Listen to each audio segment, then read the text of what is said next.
おっす。金沢ひよりです。伊藤光信です。今日は先生、ここはどこに来てますか？はい。総務指導員金沢文俊先生の道場。雪ヶ谷支部ですね。雪ヶ谷支部です。文俊先生と、ピエール先生にいろいろお話を伺おうと思いまして、早速行ってみましょう。はい。お願いします。おっす。おっす。おっす。おっす。こんにちは。こんにちは。はい、よろしくお願いします。よろしくお願いします。じゃあ、はい、ご紹介します。はい。じゃあ、金沢文俊先生です。はい、金沢文俊です。よろしくお願いします。と、ピエール先生です。ピエールと申します。よろしくお願いしますお願いします。こちらの道場はもう2回ですね。今まで取材させていただきまして、どうですか、反響とかありました？そうですね。おかげさまで見ましたっていう声もかけていただいたり、はい、会員も増えてきていますね。本当ですか？はい。あれの動画を見て入ってきた人とかいます？はい、何人かいます。はい。すごい。ありがとうございます。おかげさまです。伊藤先生、今回改めて文俊先生に聞いてみたいことはありますか？文俊先生の、まずもうピカイチで光るのはやっぱスピード感なんですよね。どんな技もこのファッっていうスピード、こう自分がハッて気づいた時には技入ってるようなスピード感っていうのはどういう風に出してるのかってちょっと聞いてみたくて教えてください。なるほど。そうですね。まずはやっぱり基本、ベースですね。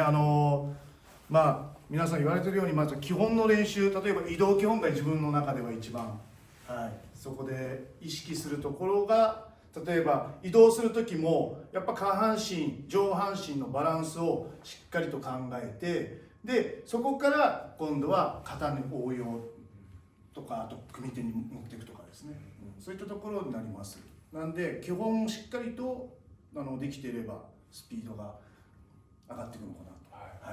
やっぱこうもともと組手がすごく強い、もう組手で有名な金沢文俊先生だと思うんですけど、だからそのやっぱ相手を意識してスピード感っていうのを、基本とか型とかに落とし込んでるみたいなそうですね。イメージなんですね。やっぱり基本の中でも相手をイメージした動きを作るっていうのが大切にしてますね。その速さについて具体的に教えてください。基本での動きっていうのは、皆さん、消灯管理は特にこの足幅取った腰が落ちてる状態からの移動になりますね。でその時にただ単にこう体ごとこう行こうとすると、やっぱりモーションっていうか体の無駄な動きが作られるんで、できるだけ自分の場合は細かいところ、移動する時に一番必要な細かいところ、例えばこの指先とかですね、そこを意識しながら、そこを最初にこう動かすっていうのを意識して移動基本を行ってます。で先ほど言った上半身下半身のバランスっていうのも、上半身が先にこう下半身とのバランスが悪いとどうしてもスピードも落ちて失速してしまうので、そうじゃなくてやっぱりそこはしっかりと上半身と下半身のバランス、そして最初にどこを動かすかにで入ってくるっていう、それが組手に応用で、やっぱり上半身にできるだけ動きモーションを相手に見せないように、やっぱりここも同じでしっかり基本と同じところを意識して刻み突きとか技を出していくますね。実際に僕が相手でやってもらいたいと思います。はい、お願いします。じゃあいきます。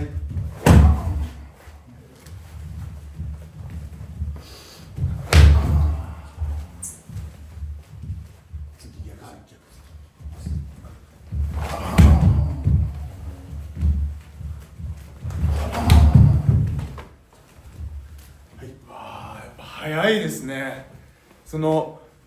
実際に向かい合うと、この初速の速さというか、最初のスッっていう一瞬がとんでもなく速いです。でも僕からすると伊藤先生も他の先生方もすごく速いと思うんですけれども、それでもそういう風に感じるってことですか？そうですね。なんかさっきの基本とか見ても、この運足、足のスッっていう入りはやっぱり速いんだなっていうのは実際見て思いました。これちょっとじゃあ文藤先生、伊藤先生、ここういう感じで見たらどんな風に見えるのかなって。いきますか。はい。おお。こう入ります。めっちゃいいですね。めっちゃいいです。わかります。ちょっと見出せじゃあ次カメラに私に相手に。はい、じゃあいきます。おお軽く当たりましたね。すごい。おお。はあなるほど。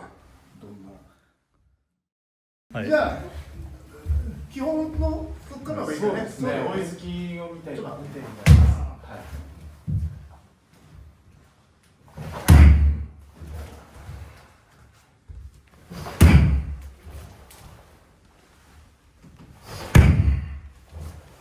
そうですね。やっぱ、この皆さん分かりましたか？はい運足っていうのは足を運ぶっていう書くんですけれども、特にこの追い突き、はいこの後ろ足がここから大きく相手の方に入っていきますね。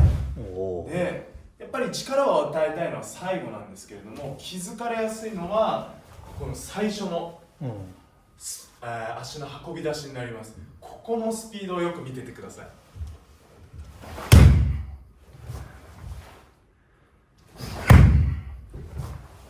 ありがとうございます。皆さん分かりましたか？この最初の足の運び出し、このスピードが文俊先生の技のスピードの鍵かなと思いました。やっぱり指先で床を蹴って、できるだけ蹴った勢いですね、これが上に行かずにできるだけ前に進められるんですね。はい、でやっぱ準備をしていってしまうと、先ほどの組手の応用みたいにこの常に準備がかかっての動きになってしまうので、私はできるだけ膝を張った状態からできるだけ他に他の体を使わずにできるだけ指先を意識して入ってますね。はい、やっぱ関節ですよね。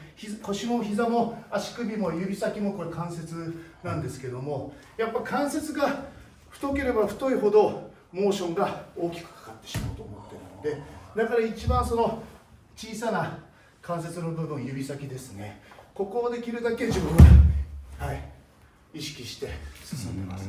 はい、小さい関節ほどモーションが少ないのかなと思ってますね。はい、これがその組手の動きも同じように行われてるってことなんですかね。そうですね。組手の方がやっぱりこの追い突きっていうのをもちろん使うんですけど、もっと細かい動きになってくるので、その時はこのスピードっていうのが本当に生死を分けるというか、一瞬の勝負に生きてくるような感じがします。じゃあお願いします。